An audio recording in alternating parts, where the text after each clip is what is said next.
And welcome to Coffee with Craig. This is where me, as a psychic medium, Craig Hamilton Parker, voice a few opinions about where I think the world's going, make a few predictions about what I think is going to come, and ask you for your opinions and questions. So we'll be doing all that today. And the topic we're looking at today really is, I don't know, has the world gone mad? Has the world had a breakdown? Is the world in such a psychologically mixed up state of consciousness that it's heading towards disaster? And what can we do about it? Okay, welcome to Coffee with Craig.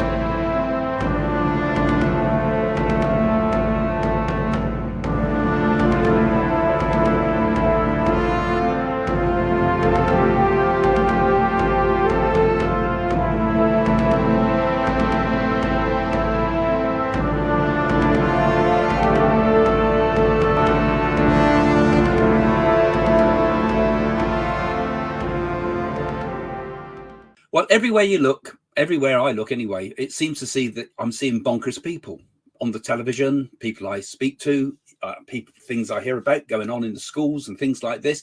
It seems like the whole world has gone completely crazy and lost basic common sense. You know, I think we've had all these movements out there and nobody's ever prepared to talk about any of it or contradict it. You know, we've got all sorts of things going wrong, which some of the things I'll address in a second to see what your thoughts are. I want your comments, particularly today, not just at the end, but right the way through. I'd love to hear your comments. I'll try to put some up on the screen. But what is going wrong with the world at large at the moment? Why have we lost lost our footing and seem to be stumbling around like a load of lunatics? I think we need a new movement, actually. We need a movement, a Be Frank movement, right? A Be Frank movement. People who are prepared to talk out and actually say, hey, the world's gone crazy. Hey, the emperor has no clothes. We must all say that. We know that it's madness. Why are we all sort of buttoning our lips and too scared to say anything about it? You know, why can't we get back to really basic human values that have been here for centuries and centuries, and get away from some of the maladies that seem to be infesting people's minds at the moment? It's almost like they've been taken over by some weird mind virus. So what ones have we got? Let's take a think of it. Right. Okay. One that really gets to me, actually, is people's sense of entitlement. It seems to run throughout the society. And I think a lot of this has come from this idea that you can get things too easy. You've been spoilt, basically, spoilt brat syndrome a lot of the time. You know, you go onto your video games and you can play a video game and it's win, win, win, win, win. You know, I'll play a game, win, win, win, win, win. There's never loser. You know, you're never to say you're the loser, right? You're never allowed to say, you know, winner gets the prize, the loser gets punished. I mean, that's what they do in Japan, isn't it? They punish the losers. And actually, you know, but no, everybody has to have a prize now, a taking part prize, and pat you on the back prize, and everybody's sort of no, that's nonsense. I mean, I've got a grandchild that's challenged, you know, because he's autistic, but you know, I would never encourage that. I just say, come on, you're going to do the best, and if you don't win, you've done your best. That's what matters. Not that you've got a prize, you've got to do your best. And, you know, you can be a winner too. And because there's always going to be people better off than you and worse off than you in all sorts of ways. But it seems nowadays that we seem to get the prize whether we've achieved or not. I think this is a problem that happens with credit, for example. You know, if you buy something on a credit card, you've got your prize, but you've not done your work. So what end result is misery, because you're paying off for something that there's no reason to struggle for. You know, I'm going to save up and buy myself a new whatever car, right? Oh, and I finally got the money and I can buy the car and I feel good about myself. I buy it on credit, so all I've got is the car, but I've got the endless debt always with me. So you've created a sort of a misery because you've taken out that motivation. And I think there's a lot of this that goes behind the idea of why people seem to think they have entitlement, because we get the prize before we've done the work. And the worst scenario, of course, is when we get into a situation that we've got so much in many of the countries in Europe and Britain and America, you've all the same problems, where there's an awful lot of people sat at home doing nothing. Not always their own fault. You can't blanket say this is wrong, but I know many people who make throughout their lives, since I've known them, since I've known people from teens, some people have never done a job in their life, and they seem to think that they should live that way all the time, and we can't afford to pay to have people sitting at home doing nothing, can we? Am I being outspoken saying that? Should we not be just saying, oh well, some people can't work? Well, that's true, but some people won't work. And we can't pay for people to sit at home and do nothing. Yet, am I a hypocrite? Because I've never really worked for someone else. I did for a while. I worked for British Airways and people like that in my younger years. But then I thought, I'm never going to do these jobs. I have to have my own business. I have to do it my own way. And eventually, self-dependent psychic now. So, there's lots of questions there. But what's the heart of the matter with this? Are we carrying too much dead weight in society, and are a few people carrying huge tax burdens to carry the many? And is that right? I remember it in the days when we were hippies. I used to say, drop out, man, drop out. I say, yeah, okay, that's great. I don't agree with the society either, the way it is, but you can't drop out and then sign on, because turn on, tune in, drop out, sign on. Not quite the same thing, because that takes away the whole altruistic aim of it. You then become a parasite rather than a new force. That's what kind of went wrong with all that, in my opinion, which is a great sadness on one level anyway. So we've got this sense of entitlement, and from it, what comes from it, we get also a sense of, I think when this happens, I want to say welfare makes you sick. Dependency on other people makes you sick. Dependency of any form kind of makes you weak. It doesn't make you strong, does it? We need strong people. When we get weak people, we usually end up with wars and things like that, because another lot are going to come and take over. So I think, like I said, welfare makes you sicker, really. So you need goals. You need to be driven. You need to be able to push yourself forward and have the desire to push yourself forward. And often links very much with this sense of entitlement as another sickness of society. That's narcissism.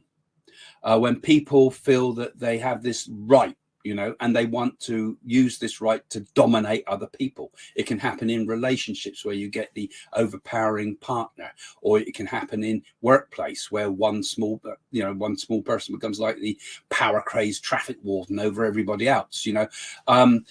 Power driven out of hand, because a culture of entitlement affects empathy. It destroys the empathy in people. A culture of entitlement also breaks down genuine human connections, and connections between people. So this is in all areas of life. There's so many narcissistic people around in the world today that are scary. Classic examples of that, both entitlement and narcissism, is Harry and Meghan, isn't it? Surely. We have a narcissistic personality in Meghan. We have an entitlement energy with Harry.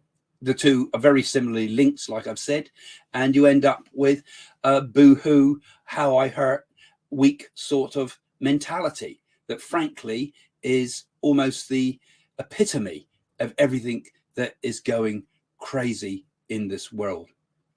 And there's one other issue that I'm going to bring up, and I'm going to make a prediction in a minute about some other things as well, actually. But one other thing that I feel is another area what's completely gone mad in the world at the moment. I was talking to a young child from school and having a talk about what goes on at school and about this LGBQ craze. What am I? What's my gender? This gender nonsense, in my opinion. And 5 of my teachers are have to. We can't use sir or miss. with. They are gender neutral. We have to use different pronouns. Teachers, 5 in one school. I thought, well, crikey, this is getting out of control, because frankly, I've always thought people who have their mix-ups about things like that, of, you know, the gender dysmorphia, as they would have called it years ago, a person that had gender dysmorphia, you'd have sympathy with them. You try to be, you obviously don't ostracize them or anything, but you accept them, you know. But it's gone from 1 or 2 people with a mixed up mind, frankly, to a whole culture that I think is running dangerously out of control. And why is that happening? What do you think? Why is it happening? What's your opinion? What's your comments? What do you think? Write the comments now, or in the description, in the comments afterwards. You know, we're all supposed to shut our mouth about this. We're not allowed to say anything. If you say anything about this, the basic thing is, you know, you're prejudiced. As soon as you even try to question it, you know, because debate is not allowed anymore now. We're not allowed to have debate. We're not allowed to question things. You're wrong, shut up. If you don't shut up, you lose your job. You know, look at what happens in all the media and so forth. You know, if you don't conform to this, what I think is a daft idea, you know, there's basically 2 sexes, male and female. That's our bodies. Our bodies. In our minds, we might be different things, but that's a different issue. We can't have separate toilets because I think differently to someone else. No, you've got male and female. Easy. It's easy to find out. There are very simple ways to find out if you're a male or a female. But I think it's I think it's very dangerous that we start putting this into young adolescent children's minds, with teachers playing this agenda at the formative time of a child's life, when it's very difficult. You're already moving from childhood into adulthood. You don't accept it in your mind, but suddenly these big powerful forces, these big powerful sexual forces are emerging in your mind, you know, and you don't know which way to go with life. And then you've got all these gender choices. It's not a gender choice, you know. If one child is prone in a different way, fine, we accept it. But it's become like a mad craze in the schools. And I don't think this is healthy. I don't think this is a good situation, you know. And there's an awful lot of people in the media too that I think, you know, are very suspect characters who have had very strong influences over children, for example. And we don't learn our lessons. Look at Jimmy Savile, for example, put him up as a hero. But nowadays, someone like him would be allowed to sort of say that I'm different, aren't I? I'm different, you know, because, you know, if all these things are acceptable, you know, couldn't we have a sadomasochist police rally? You know, why don't we have a sadomasochistic police rally and do all the cars like they would in a gay rally, for example? Or why don't we have a child abuse rally? You know, I mean, when you start thinking about it, where are the norms? Where are the norms in society, and do we find them? Look at this business with Philip Schofield, you know. I met him. We did a show with Philip Schofield, me and Jane, and he's a nice enough guy. I mean, we got on fine with him. And nobody would sort of condemn him for being gay, because 90% of the people in the film industry and media are, and there's no problem with that. You know, we also get used to it because most of the mediums are the same. But you know, that's fine. We don't. But what about his poor wife? You know, and is it right that he would be with a boy that was 15 years old at his age, old enough to really to be his grandson? You know, and even worse, with a wife at home who's having to. Presumably she must have known something about this, or didn't she? But what an awful life for her. And we put these people up as our heroes, as our presenters, as those at the front of the camera that put the worldview ahead forward. So I don't know, I'm getting tired of it, and I'm worried about it. And I think the world has gone a little bit daft, really, in the way it's been going, isn't it? You know, I was going to have some notes, but I haven't even read them yet.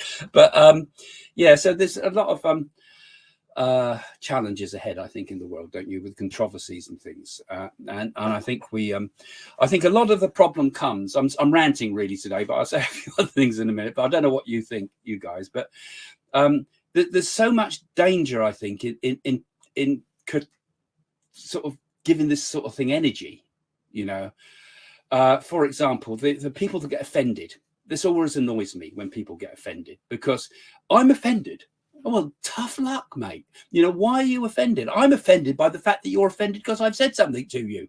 You know, let's talk about it. Let's debate it. Offended is another one of these, put the door down, I'm not prepared to discuss. I'm right, you're wrong, end of story, no more, you know.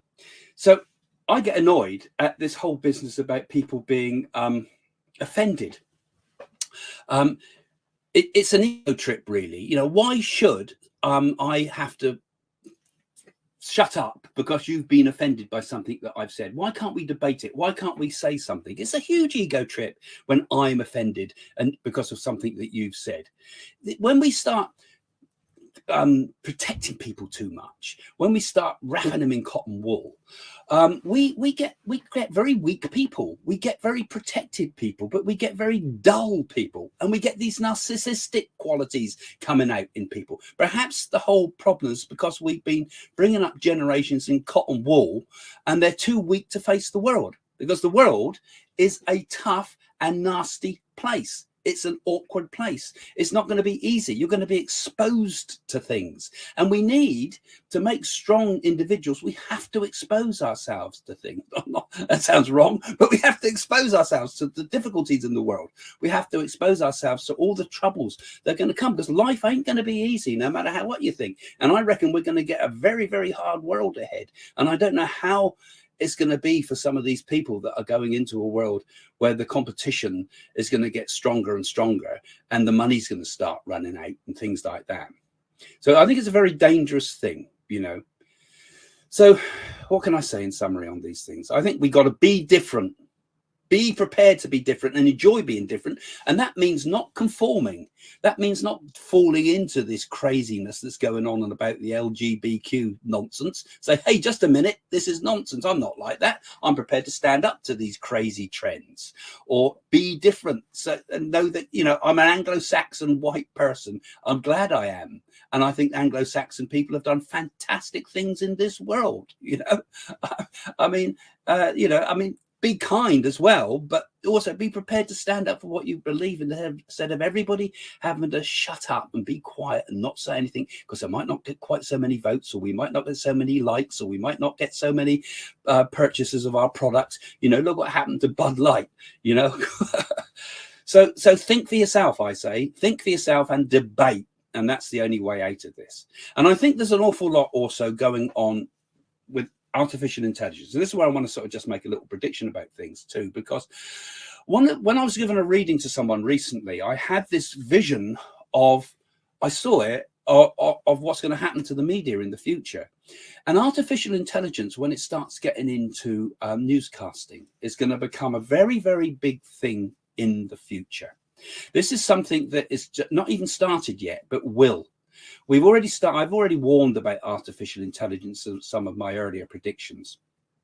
But I see a whole new trend occurring where artificial intelligence is going to link in, and it's going to link in with something like Twitter. It might even be Twitter itself, in which people are is picking up opinions going on Twitter. It's picking up opinions coming in from Facebook. It's picking up opinions that it's getting through sales purchases or through the stock market and so forth.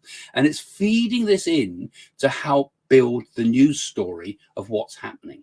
So not only do we have perhaps an artificial presenter, which might be a lot better than Philip Schofield, where it's just an avatar of a person talking. But I see this very strong trend in the future where news is going to be something that is not only very questionable, but we're going to be asking the very question, what is news?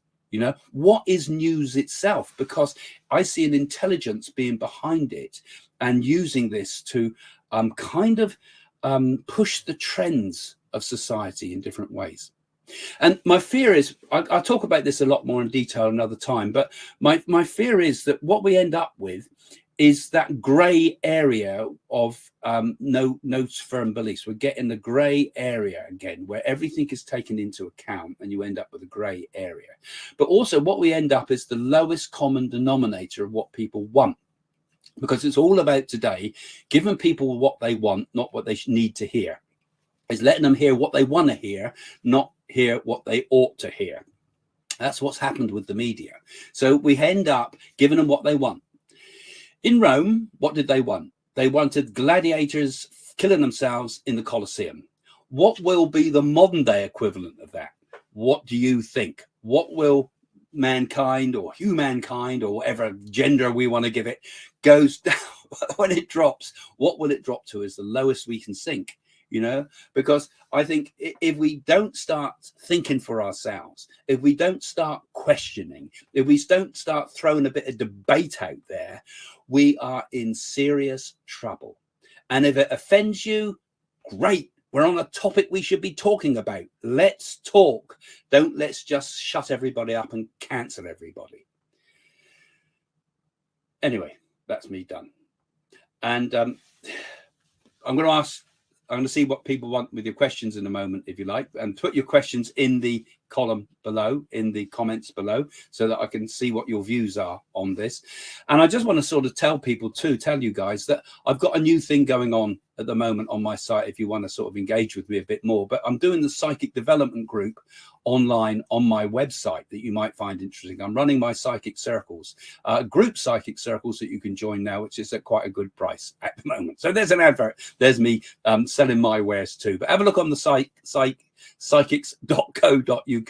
my website, and you'll see how to join me online for my new psychic development classes. But today's been more of a debate, more of a talk. So what are your questions?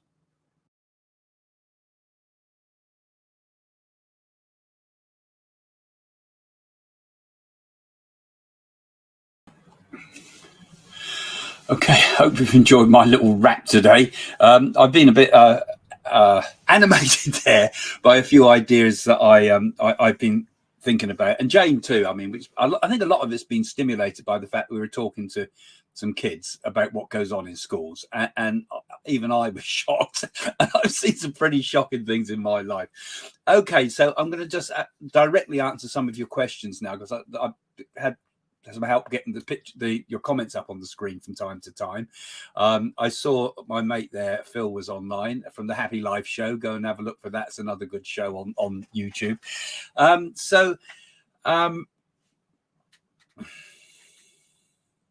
Right, okay, that's quite an interesting one, I think, Frank. I had a little thing I was going to say, be frank, you know, and I see you came up with a question at the same time, which is funny. Where are we going to go with this AI? Because I think AI is going to be extremely important. And really, another thing it's doing, kind of keeping to the theme of what we've been talking about here today, is it's another way of weakening people. This is what worries me, because people out there are weak, aren't they? I mean, the world, as we all know, is a tough place. At some point in your life, you're going to have to face financial difficulties. Probably you're probably going to face health difficulties some point in your life. You're probably going to have emotional problems of all sorts. You're going to struggle towards things and lose. You know, I mean, it happens. You know, and it's like a boxer. You know, you keep getting knocked down, but it's the one that keeps standing up that wins the battle. And I think the problem mainly with AI, first and foremost, is it weakens us. Just as in many ways, the internet has weakened us in many ways, don't you think? It's so easy. If you need a fact, you know, when was the Battle of Waterloo? Oh, quickly look it up. I don't need to remember it or recall it. You know, it's there. And with AI at our fingertips, it becomes, you know, instant. And I don't know if you guys have played around with the ChatGPT online and with the image generating softwares that are out there at the moment, but it can be pretty scary as a writer. You know, I can ask to type something in and I think, blimey, that would have taken me all day to write that, you know, and it's literally seconds, and it's pretty accurate. As long as you know the subject beforehand, you can check it. It's pretty generally accurate. Although already I notice if you ask it anything about paranormal stuff, it starts quoting pseudoscience and things like this. So already you've kind of got a bit of an opinion there programmed into your AI, haven't you? So this is the problem. It's like the internet. Everybody says, oh, this must be the best because it's number one on Google. No, this is number one on Google because it's either used spamming techniques to get to the top, mainly paid to get to the top, or somehow has got there because it's approved by the people who write the algorithm. So it's the people who write the algorithm decide what society decides is good or bad. Okay, so apply the same thing to artificial intelligence in the future, because it's the same idea. It's still a kind of an algorithm. You know, we could ask a question of any sort. What is reality? All right, ask that question of AI and it'll give you some dry answer at the moment. But, you know, there's a million ways you could answer that question, you know, or anything. There's who is the best politician in the world? There's a million ways you could answer that question. You know, who is the best psychic in the world? It's only one answer to that, of course. Jane, I suppose. But you know what I mean? Whoever controls the way of the nuances of the artificial intelligence, because it can think for itself only up to a certain point. It can only work with its algorithm that it's been using, you know. So, but I do see how it, like I see, had this picture of how it will start interacting, not just as on the screen, but in interacting with it. Well, it'll interact with everything in every level of our lives, but in particular how we gain our information and how we gain our news. Because I was talking about this with someone that is setting up a new news channel, and it worries me because I see AI as having a very strong influence, and it could destroy Google straight away, because who needs that? Yeah, Google as it stands, or basically all search engines. It could destroy Twitter, because Twitter at the moment is going to become easily compromised by artificial intelligence. You know, you can already use it for dating. You know, you can chat someone up using AI. I don't know how far you guys have looked into it, but it's scary stuff. You could even write some great spiritual speech with AI. So could not AI become like a religion? Give me some great words to say on this show, on Coffee with Craig, based upon amalgamation of the words of Jesus, the words of Lao Tzu, the words of Einstein, and the words of I don't know, some comedian or something, you know, and put it all together and it gives something unique, and yet. And people would listen to it and think, oh, that's marvelous. I'll have to try it, actually. I'll see if I can get something written, and we could do a guess which talk is AO and guess which is Craig. So these are the things, Frank, that I think we've got to watch on. And can the new age work together with it? Well, obviously, it has marvelous potential benefits. In medical fields, incredible. They're already kind of hiking out ideas about that. It can be very helpful, I think, for example, for feedback psychologically with people. It can therapy could be done using AI. Because basically most psychologists are reading out the book, aren't they? They're reading what they've learned. They're not intuitive, empathic people usually. They've studied psychology, and you know, this response requires this answer because this person is this psychological condition. So an AI, I think, could probably could work just as well. But the spam calls that usually interrupt this show sometimes and things like that, that could all be done by AI. You wouldn't know the difference if you're speaking to a robot or not. You know, I mean, it's hard enough getting through to your bank at the moment, but you could probably have a long discussion with AI about getting the next loan. Why do you need a person for that? What's the absolute point of a person? And this is where we're going to see it entwining in our society. And I think it's a very potentially dangerous thing. It's a potentially very positive thing. It's like the invention of nuclear power. Wonderful, we can power the world, but it's got other problems. It causes terrible pollution. It can blow the world to pieces. Same with everything that's ever been discovered. The internet, when you were first on the internet, I don't know how long you guys have been on there, but I got onto the internet right at the early times, right at the beginning. Hence my website, psychics.co.uk. I had a choice about 100. Should I get com or co.uk? I don't know. You know, you can choose whatever you want. But those early days, everybody wanted to help each other. You know, it's like a forum where everybody wants to help and give you ideas. So it all starts off very well.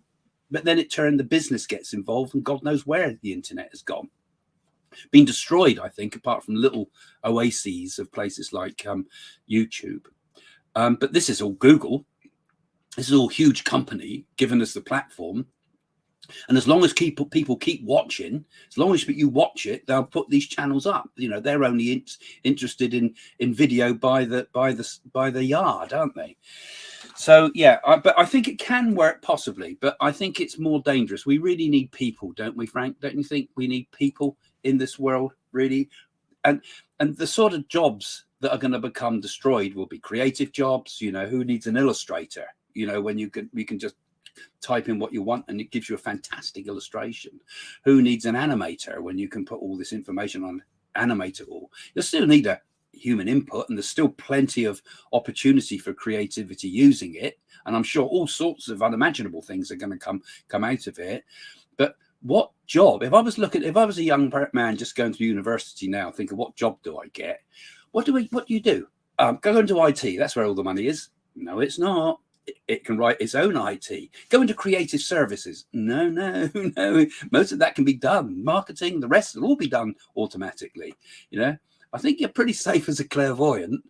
But I tried using it, asking it questions with the I Ching, actually. It was interesting. It's kind of resisting that. It won't make any predictions, you see. So I thought, oh, no, we can't get it to do predictions. No, it's obviously got a block in that. But this is early stages, and this is someone with moderators obviously changing the way the AI works. But, you know, who knows where it could go in the future, or who knows what some maverick, politically motivated AI can do. Some AI that's been slipped in from North Korea or something. Okay, so there's a few thoughts anyway on that.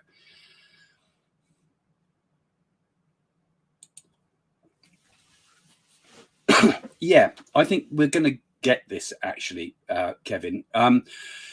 History's always been described as a pendulum.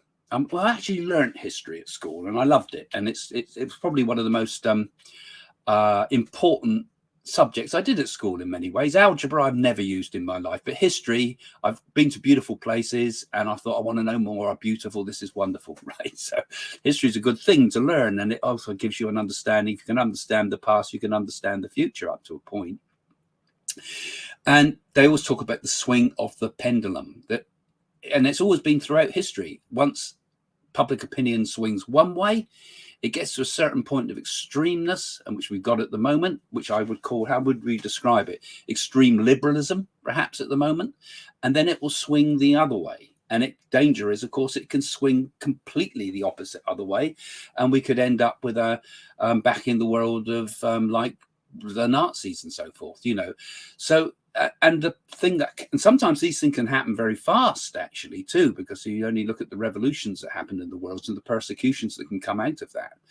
And when things, see, all this wokeism and all the rest of it is all only works with an overindulged society, doesn't it? You know, if you're overindulged and you're weak, yeah, and you know, but take away the money, take away the food, take away the comforts, take away people applauding you and giving you medals all the time, take all that away, and you're there very vulnerable.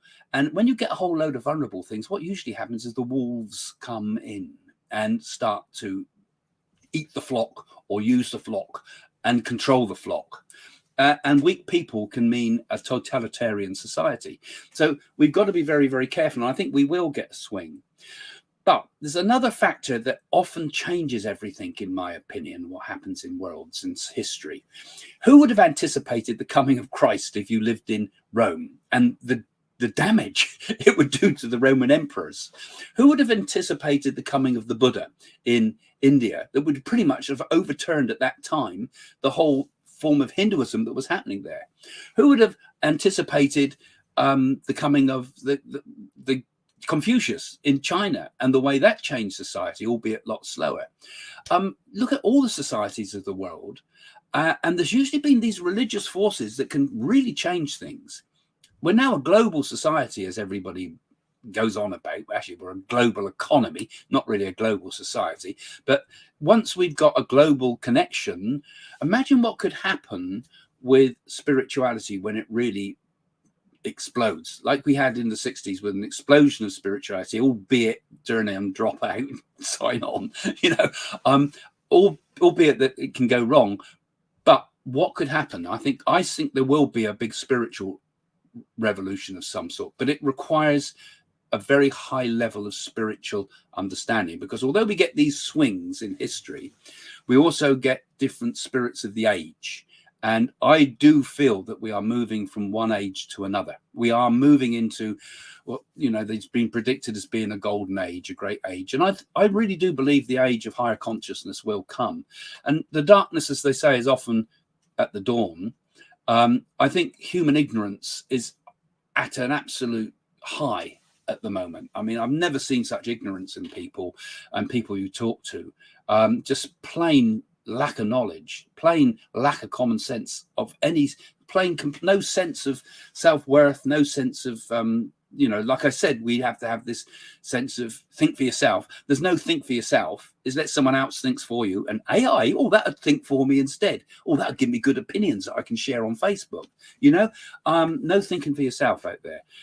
So I think we will get a correction. We will get a correction to these things. And that could be very dangerous and very bad and a very difficult period.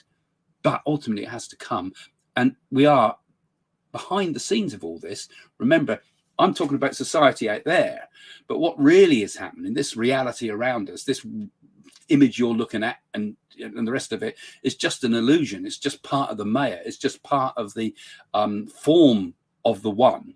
So behind it all is the one spirit, the one consciousness, the one connection that all of us are part of.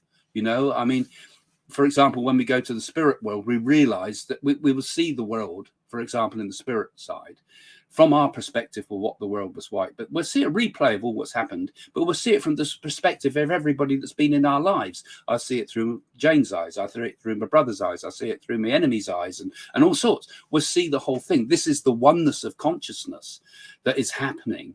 And we forget that this superficial reality is not what it's all about. What it's all about is this spiritual reality. And when humankind, mankind, womankind, LGBTQ kind, all see it as the oneness of existence, then maybe the whole nature of reality itself can change. Certainly our perception of reality can change, but I would say even more so that reality itself will change. We've got to see the bigger picture, and the bigger picture is not about politics. The bigger picture is not about the world. The bigger picture, not about the universe. The bigger picture is about the indescribable spirit, I suppose. Okay. God, I am on my high horse today, guys. Sorry. I'll take one more question for you. Just to lots of loads and loads of them here. Well, he didn't quite know.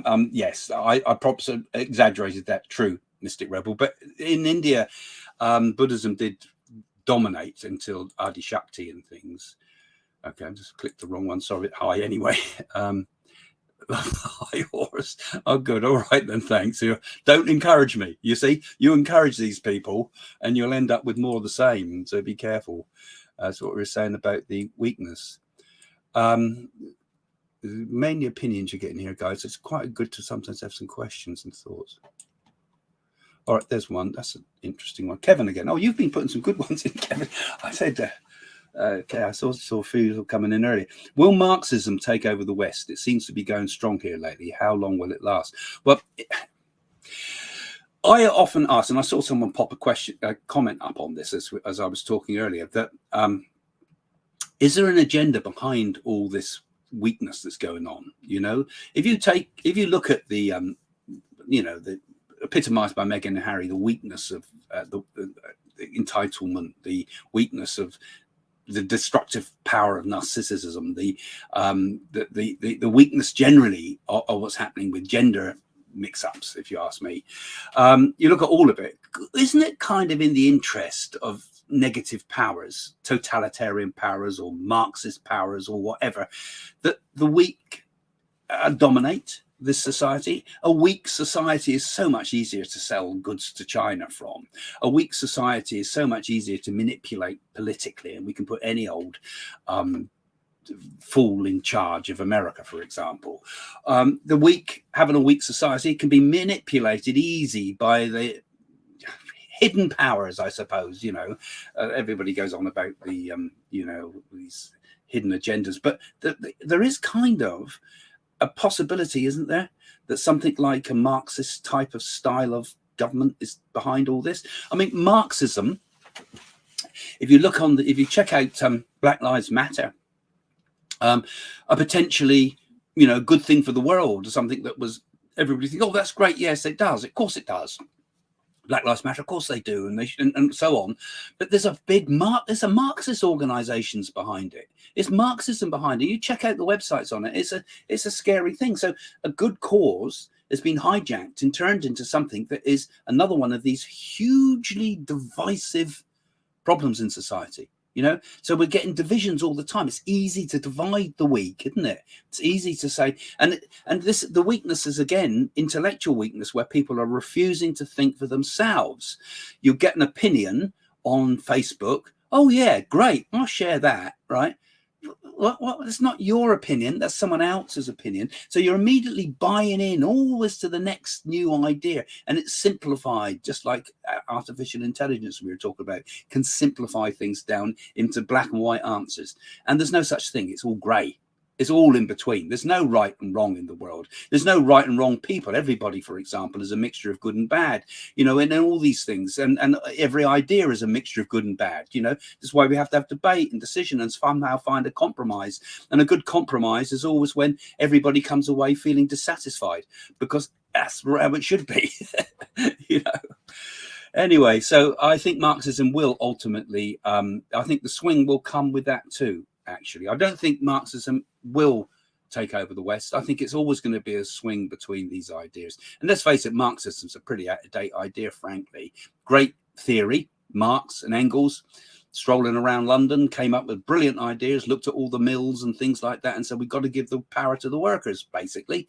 Good idea.